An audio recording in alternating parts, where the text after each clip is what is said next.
360-degree reality. Sunset beach, I don't need HDTV. Salut tout le monde, j'espère que vous allez absolument bien. C'est Tracy and bienvenue sur ma chaîne. Today's video, I'm going to talk about my experience as a foreigner in Abidjan, and I'm going to divide it into 3 parts. So first of all, I'll just talk about being a foreigner in general, and then being an English-speaking foreigner because Côte d'Ivoire is a French-speaking country, and third, being a Kenyan in Abidjan. The first thing about being a foreigner anywhere, not just in Abidjan, is that you'll have to start from scratch. And this means getting to know your environment, making new friends, a new house, your new job. It's all about starting from the bottom, and this can be quite scary for some people, sometimes confusing, and there are people who have like really bad experiences when they go to their host country and things don't start off on a good note. I'm very lucky that when I came to Abidjan, I already had a family living here, so yeah, I had a really safe landing, a nice house in a good neighborhood. For some people, I always see on Facebook groups people looking for houses even before they come to Abidjan. One of the hard things about living in Abidjan is actually finding a good house. I don't know like how people here build their houses, but most of the expatriates I've spoken to, even the house we currently live in, they're not always in the best conditions. So sometimes you have to make do with whatever you can find. People come here and they start off by living in residence. So residence basically are just furnished apartments before you can find your own place and start buying your own furniture. When you're starting from scratch, getting to know the transportation system can be quite a pain in the luckily in Abidjan we have the red taxis that can pick you from home to your workplace, and that is what most of us usually start off with, because it's not everyone who comes here they get to start by owning a car. Sometimes you have to wait for your car to be imported, so you make do with the red taxi. But after some time you realize that you're spending so much on the red taxi, so foreigners like me who are hustlers, we decided to start going lower and taking the warriors, and now sometimes I even take the backers, which are even much cheaper, because you're also trying to save up on money, and it's not every time you get to ride in the red taxi. The other thing people don't really tell you about moving anywhere is learning the street language. So even though you might come to Abidjan and you're speaking French fluently, you'll realize that when you get to interact with the people at the market, maybe your guard, your house help, they use a different type of French. So it's not the French you learned in school, and that's one of the things that people here don't even get. If you don't have to like mingle with people, you'll never know about the street language in your host country. Another thing I noticed is that as a foreigner generally, everything in your host country will always interest you. It doesn't matter if it's something small or big. You might tell people like the locals, oh my god, I really want to go check out this place, or I really want to buy this thing, and they'll look at you in a weird way because they're used to it. Every time here I tell people I like a chicken, they really look so surprised. I don't know, maybe they want me to say something like fries, or I don't know. There are certain places like when I did my video in Plateau, the buildings there really attracted me. It's what defines the skyline in Abidjan, but to the locals it's just normal because they're used to seeing it every day. So yeah, as a foreigner, so many things will interest you, and that is what gives you the, I would say, a bit of adventure and excitement to the life of living abroad. The other thing about being a foreigner is that you will always be interesting, and this is because your culture is different to the local people's culture. So whenever they do something and you say, oh, we don't do this back home, they'll be like, oh really, so what do you do, how do you do it? And when you explain to them, like, you can see how sometimes people are so surprised and so shocked. You always have something to say, unless you're talking to the same person and you have to repeat it every time. But everywhere you go, people always want to learn something about your culture, your country, so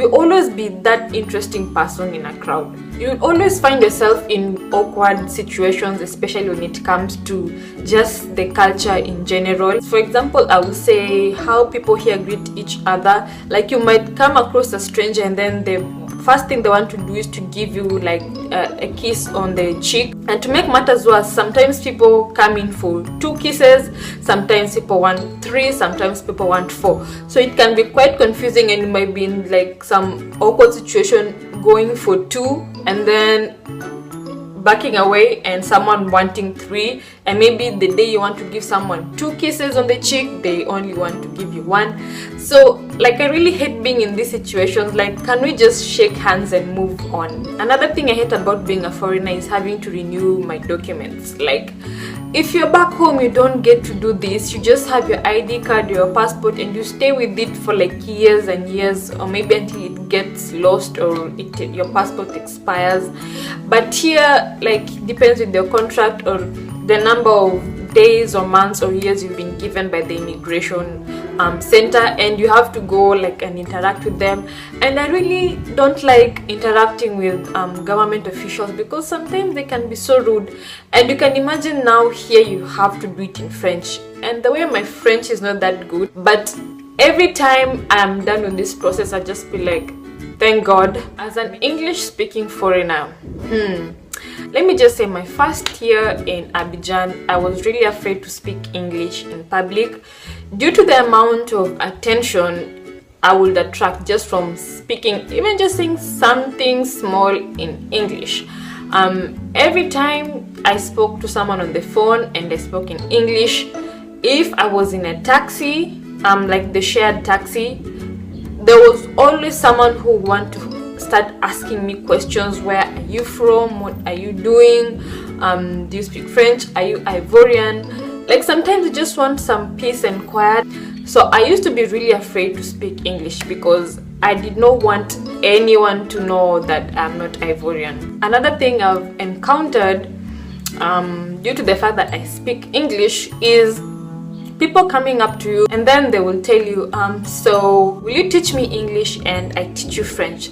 So initially I used to agree. I'll be like, yeah, no problem, we can always exchange. But one thing I've noticed about people here is that once you agree with someone that you will help each other learn your individual languages, they will only speak to you in English. So it makes you wonder, okay, we made a deal. You are going to teach me French and I will teach you English. That means if I'm conversing with you like 5 minutes in English, you have to switch it up like and do it in French. But people here just want to do it all the time. They will text you in English. When they meet you, they will only talk to you in English. After that, one thing I've come to learn, and I wish I knew this during my first year, is when someone pulls a move on you where they only speak to you in English, continue, keep being persistent and talk to them in French. Eventually they will stop speaking in English and switch to French. I realized as an Anglophone who's an African, I get treated very differently than an Anglophone who is a white person. I don't know, maybe it's just me. I feel like people have some sort of negative vibe towards English speakers, especially if you're African. It's like people think I don't want to speak French. They think I'm not making any effort. I used to get the vibe that people here think every country in Africa speaks French. One thing I've learned over the 2 years that I've been here is that more and more people in Abidjan are learning English. So you always have to be very cautious when you say something about someone in English in public. There have been times where I've really wanted to blend in and just sound more Ivorian so that things can be a bit easier. And I think lately I've been feeling the pressure, even sometimes when you want to go out with people, because like my French isn't really that awesome. I get to miss out on certain jokes and stories when people talk. So sometimes I just find myself, I feel like I'm alone even when I'm around people. So it really annoys me, and yeah. Every time you're out in public and you're with your friend and you decide to speak English, people automatically assume that you can't speak French, even if your French is fluent. I don't know, like sometimes it can be so annoying. As an English speaking foreigner, you can always, sometimes, not always, but you can get away with certain things. For example, if you go somewhere and you see a sign, but you feel like you really want to do what that sign is telling you not to do, just do it. And then when someone comes and asks you, just start speaking in English and say something like, "Je ne comprends pas français bien," you know, with like a really sad face. I'm not saying that you need to do like something really illegal. There aren't many Kenyans living in Abidjan, so being a Kenyan in Abidjan, for me, it's very interesting. I meet people who tell me I'm the first Kenyan they've ever met, and I feel so honored and nice. I'm not even going to lie, it feels so good. And for me, it's like more of an opportunity also to introduce them to more information about my country, even though sometimes people ask me certain questions about Kenya which I don't necessarily know. Then there's the obvious Kenyan stereotype. There are several instances where I've been asked if I'm a Maasai, and honestly I get it. People think every Kenyan is a Maasai, especially for those who have never met Kenyans, and this is because of the fact that we use Maasais as advertisement for tourism all over the world. So it would make sense if people from other countries think that Kenyans are Maasais.